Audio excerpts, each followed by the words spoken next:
So let's go ahead and do a quick intro. I am Lance Langle. I'm an account executive here with Reasonable Tech Solutions. I have George Fisher here on the line as well. He'll be walking through some of our automations, actually helping you build them and show you what they look like.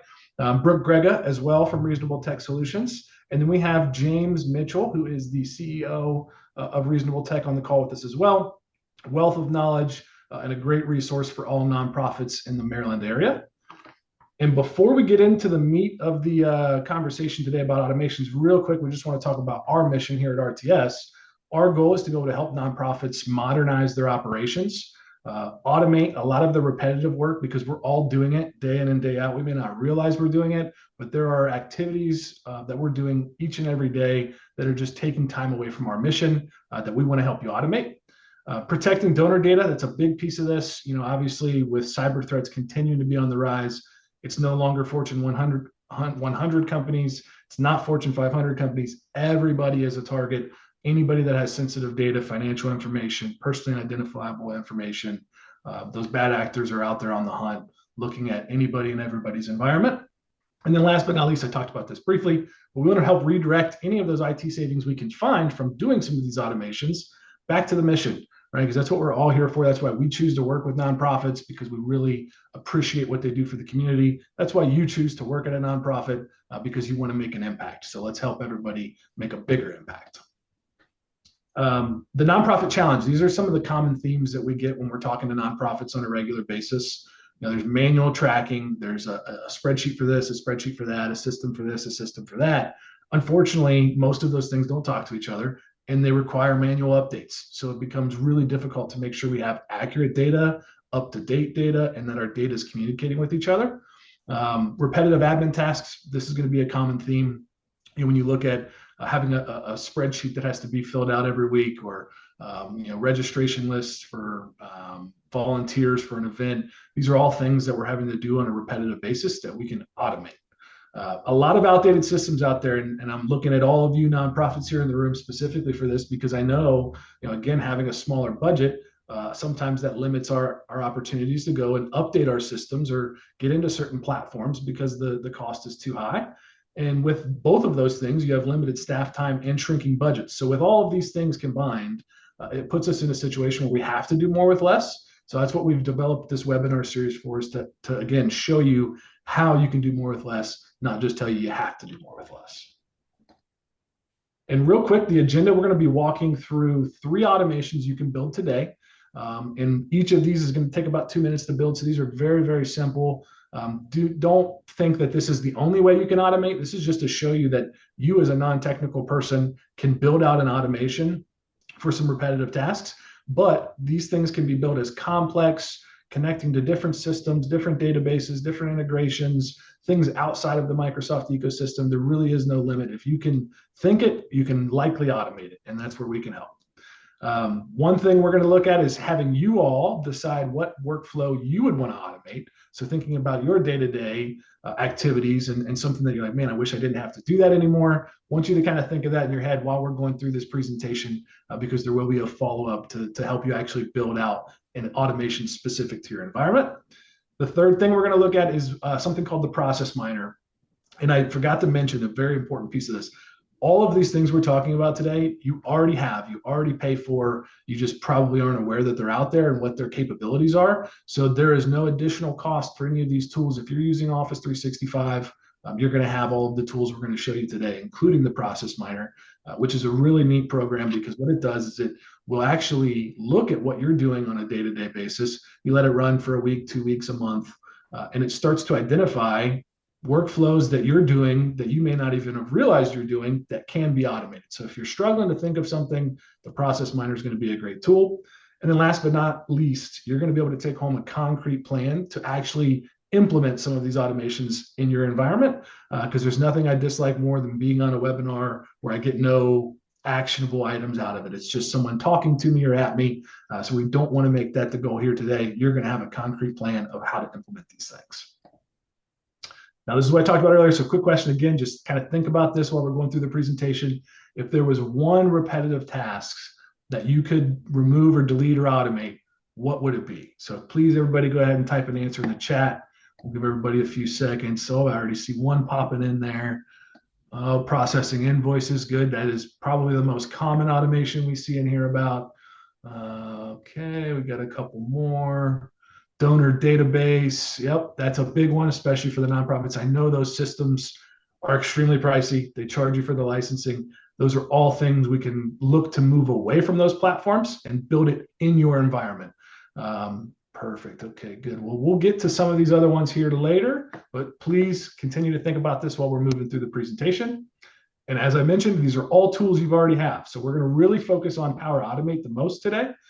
This is the big one. This is really the powerhouse behind these automations, and it's where you're going to build the workflows. But to go along with that, you'll have Power BI, Microsoft Teams, the process miner that I mentioned earlier, and Microsoft Forms. These are all things that can kind of flow in and out of these workflows. And now with that, I'm going to pass it over here to George to actually walk us through building our first workflow. Yeah, thank you. Thanks, Lance. Great job. And excited to be working with all of you guys and to show you a few of these. Pretty excited too. A couple months ago when we actually dug into this platform, I was unaware of how powerful this had gotten with Copilot, Power Automate, and all these free tools. So here you go. I want to real quick, you'll launch Power Automate down here from your start button. Or you can also look up here in your, there's Power Automate in your available tools in your Outlook. First one we're going to do is we're going to do a create a flow, and let's do an automated cloud flow. Let's name this as a test, email in donation. Now what we're going to look for is a trigger. What starts this workflow out? Like what, is if somebody knocking on my door and say, hey, I need you to do something. Or is it an email that comes in? Is it a form that's submitted? Well, let's talk this one. This is an email in. So we're going to look for, hey, when I get an email from Microsoft, here's what I want you to do something. So what we're going to do is we're actually going to come in here and we're going to say, okay, we're going to take the subject filter and we're going to say every time you see something in the subject called donation, I want you to know we're going to do something with that. Well, what are we going to do with that? Well, let's update a row on a database that we have that says donations and donors. It tracks the dates that they gave, who gave, the amounts they gave. So every week when I have a meeting or something and I want to show the donations or track the money, this is all I would have to do. So let's come in here now and say, let's update a row. We're going to update a row. Where are you at? Update a row in a database. Add a row in a table. Add a row, update a row, add a row, and a table. There we go. So good job, Lance. So we're going to take this now. I've already created it's a very simple Excel. It just says, sender, input, data, yada, yada. So what we're going to do is we're going to come back here now and we're going to go, okay, well, let's look for OneDrive for Business. We look at the document library and we get to the actual file that we want, which is going to be the RTS donation.info. We come to the table. And we say, yep, that's the table. And then what we're going to do is go, well, what do we want to happen? What are these fields? Well, you can see I have sender, which I want. We're going to use subject. Let's use amount, and we're going to use date. All those things that we want to do. So we get that done. And now we have to define that data. The easiest way to do that is by hitting / and inserting a dynamic content. From over here, it's going to say, what do you want the sender to be? Well, that's the from box. And under subject, we're going to do this, insert, and I'm just going to continue on to the subject. Date will be the date. Now, important, you can see more than 34. There's more commands than just those 6. There's more data. So we're going to come down here now to date, which is the date that it came in. I just got to find it. Where are you at here? Receive time, and we're going to do this here with the body because that's where the dollar amount is. All right, so now let's go ahead and we're going to save this, and when we're done, we're going to come over here to my Outlook, and I've already got an email in there that's from Brooke that she did for us here. I'm going to just go ahead and mark that as unread.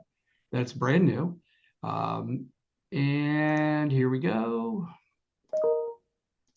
We now have that email. I'm going to come back over to my Power Automate test and test that. And you'll see it's ready to go. We recommend you test it. We'll manually test it. it's going to be looking for that email that it came in that says, hey, here's a donation. When that turns green, we'll know it's done. And you're going to see it over here. You can see that it's running, and there it is. Brooke Grega gave a donation on Tuesday the 25th for $100. Every time an email comes in with a donation, that's there. I can now apply formulas. I can do, my total. I can by person, by month, by day, by week. So it's, again, very easy automation that we can do. All of you guys have that. Save some time. Now let's go to the next one. This is one that I actually use for myself. We're going to go create. We're going to do a scheduled on a trigger now on a time. And let's call this Monday board minutes. I'm a member of many boards. And what happens is a lot of times I have to remember to put my input for these minutes or look at the minutes, know what we're voting on, yada, yada. So in this case, every Monday, and let's say we're going to say at, let's say the board meeting is happening at 4, maybe at 3, I want to make sure I'm reviewing this. So every week on Monday, I am going to review the minutes. So every Monday at 3 o'clock, it's going to say something to me. Well, what's it going to say? Well, let's start with maybe I want a Teams. Everybody here communicates from Teams. Maybe I want to post a message in Teams, right? So here you go, post a message in a chat. It's going to go out there now and look at what we have in that. So we're going to look post in. Let's go with the channel. Well, what it's going to say, what channel do you want to do it in? Let's go here to Reasonable Tech Solutions, and we're going to go to, here you go, we'll do project channel. Reminder to review board minutes. There you go. Now we save that. And now, so every Monday at 3 o'clock, there's a message that's going to go out that says, check your board minutes. Well, guess what, though? Lance, who's also on the board, isn't in our organization, so he communicates from Slack. So what I will do now is I can post a message into that for him. Maybe I call workflow testing. Hey, don't forget the meeting notes. Right, so then I save that. And then lastly, I want to make sure my entire board is getting an email saying, don't forget the meeting, yada, yada, yada, send an email. So we'll come down here to send an email. We're going to send it to Lance Langle at gmail.com. Hey, check Slack and Teams for notes. Now we're also going to make this high importance, and now it's done. I save that, and when I test that, well, see, there's an error now because I didn't put a subject. So test, there we go. He does that a lot, people. I actually do that a lot. I'm a bad speller and attention to details. This is great though, because Copilot, notice up here, if you do make a mistake, it's testing these steps as you go through. If you say assist me, it will actually come over here and say, hey, here's what you want to do. Here's what you need to check. We don't really care at this point. Let's pretend we fixed it. And then what's going to happen now is here's one that we did yesterday, the same exact thing. I could actually just say, let's edit this. And you know what I want to do is let's test this manually. Let's force a test, run it. And what you're going to see is over here in our messaging, there will be that message in my Teams. You're going to see a Teams come in that says, don't forget to check your board meeting. It's going to be right here. There you go. Test, test, test. Happy Monday. Have a great week. That's what I wrote in yesterday. If I look over here then also at my Slack, you're going to see that as well, that there'll be a message in here, right here, workflow testing, that says test, test, test. And then if I come over here, there will also be an email that went out from the email saying, hey, don't forget this. So again, really easy one. Think about all those people you have to notify and say, hey, don't forget this. That is Lance. I have to remind him all the time. This is a perfect one for that. Last one, and we're going to go through this one really quick, is one that everybody always asks about, which is going to be Let's do an automated. Let's do something with an expense, right? Lance always submits an expense and then he's calling me, hey, did you approve that? Where's that at? Did you approve that? Did you approve that? So let's say expense checker. And what this is going to do is we're going to trigger off of a form, let's say, because maybe when a new response is submitted. So maybe we've created an expense form, and every time an expense comes in, you know what I want to do? I want to send an email. And we're going to say, here you go, send an email. Hey, Lance, got your submission. Stay in tune. I then also maybe want to add a row into Excel for expense request. So we can add a row into a table. And then maybe I want to file away in my Google Drive because I also store things there for expenses for the church. So create a file in my Drive. So this is important. I want you guys to know, even though all these tools, you have those, it's not confined to just your internal Microsoft. You can go to your Google, you can check your emails. We would then save that. So in this case, and I know none of these parameters are right because I didn't set them up, Lance submits an expense request. I send him an email. Hey, got it. Let me look at it. Give me 3 days. It gets added into a row that I have to do. I create a file also in my G Drive because that's where the executive director always goes and looks at Google. So it's very easy. All those things do probably say 16, 17 minutes a week for just me doing things like this.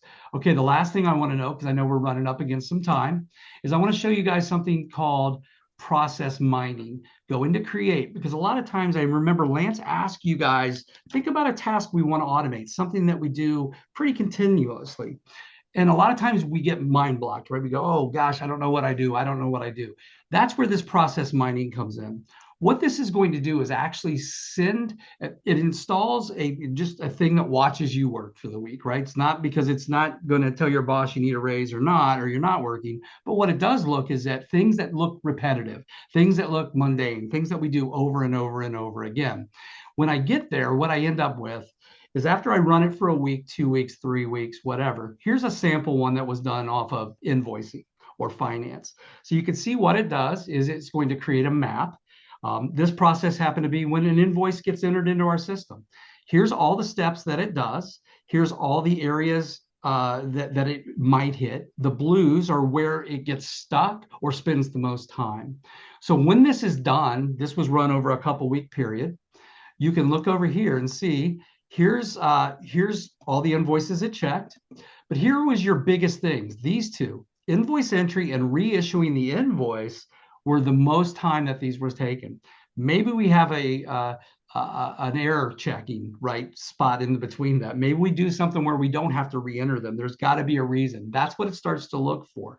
Where this becomes powerful, it tells you exactly the steps that we need to fix. If we can fix number one, that's the biggest impact to the organization.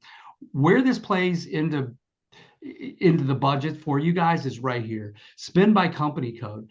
I already know what my burden rate is for my data entry clerk or for my AP team, my person who's paying all the invoices, right? So maybe that comes up to $54 an hour. Well, if I'm spending X amount of hours wasted in these steps with those people, I can actually show you, I can take a soft cost and give you a real hard savings. That's the big key. I remember one of the largest, Lance and I did it, one of the largest nonprofits we did said, soft costs are nice, but hard costs are I can get approvals from my board with hard savings. And that's what this does for you. So, what I want everybody to do is not be intimidated by the technology. Think about if you can do it, we can build it. A lot of these things are very simple processes. Remember, they're made to build onto, right? They're made to add on other steps. That's where we're here to help you. And Lance is going to have a very special offer at the end of this for anybody that, wants to say, hey, I want to automate this, but there's so much more I want to do. Great. Let's have a meeting. Last thing, and then I'm going to throw this back to Lance, is I want everybody to look, when you come over here to create, also look at the bottom. These are flows that have already been made. They've already been tested and they work. Right? So here's the follow-up to a message. Maybe that's what you want to do. Summarize emails using ChatGPT. Lance and I just set this up for ourselves today because we have so many calls, so many meetings. We want emails also to be summarized through a chat engine. So nothing is impossible with Power Automate. So good building. And Lance, I'm going to send it back to you, my man. Hey, thanks, George. It was awesome seeing those get built out. It's so crazy for me every time I watch it. You can literally build an automation in 2 minutes. I know it was very simple, and I don't want anybody to think that's where you're kind of constrained to, because like I said, this can be as, it could have a 100-step workflow, right? It can be as complex as you want it to be. And really, I think a great analogy for building these workflows is they're Legos, right? With Legos, you can make a ship, you can make a plane, you can make a car, you can make a train, right?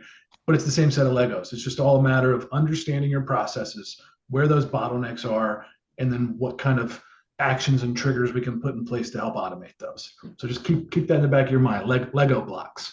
So just a quick recap of what we covered earlier. We did the 3 automations. So we looked at the email to a spreadsheet. We did the automatic reminders, and then we did a simple approval process for an expense submission and tracking that data.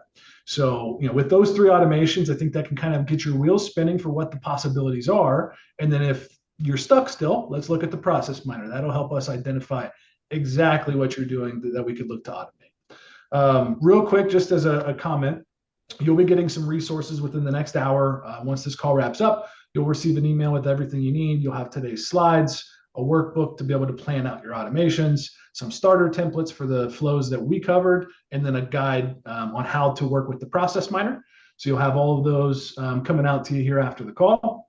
And then for some real results, I know we talked about that hard, soft costs are one thing, but having real results is different. And we've been able to see a reduction in approval processing time of over 60%. So from, days out of the month to now hours out of the month. Real-time dashboards, this goes back to that donor database conversation where, we're spending $20,000 on a platform that forces us to change our process to make it work within that platform. Whereas with what we're talking about, since we're building with Lego bricks, we'll build the platform around your processes. So you don't have to be rigid and stuck in doing it a certain way just because that's the way the platform needs the data. You can build the platform around your data.